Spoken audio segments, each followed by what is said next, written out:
Dans cette vidéo, on va faire le tour des points à vérifier pour que ton fiancé puisse choisir la chemise qui le rendra encore plus canon le jour de votre mariage. Je suis certaine que ton fiancé aimerait lui aussi t'éblouir le jour J et tentons de lui dire qu'il est encore plus beau que d'habitude. Mais on ne choisit pas une chemise comme on choisirait un t-shirt. Alors aujourd'hui, je passe en revue pour toi les points à vérifier pour que sa chemise lui aille parfaitement.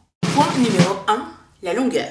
Généralement, on rentre sa chemise dans son pantalon. Il faut juste veiller à ne pas la prendre trop courte pour qu'elle reste bien en place lorsqu'il bouge. Il ne faut pas non plus la prendre trop longue pour qu'elle ne marque pas de plis sur les fesses. Point numéro 2, le col. Il ne doit surtout pas l'étouffer. On doit pouvoir y glisser 1 à 2 doigts entre son cou et le col. En dessous, c'est trop serré et au-delà, c'est trop large. Côté hauteur, le col doit arriver au niveau du milieu du cou. Mais on peut tricher. Un peu en dessous pour donner l'illusion que son cou est plus long, ou un peu plus haut pour diminuer un peu visuellement. Point numéro 3, les épaules.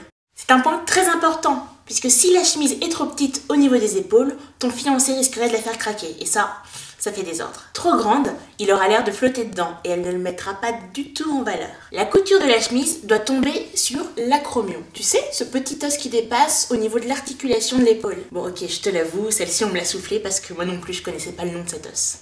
Point numéro 4, les aisselles. Le tissu ne doit pas être complètement plaqué contre l'aisselle.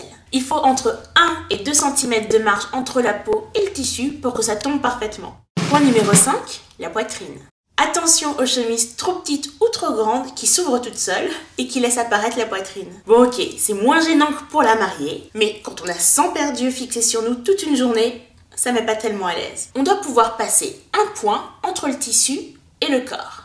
Point numéro 6, le ventre. La chemise ne doit pas mouler les petites rondeurs.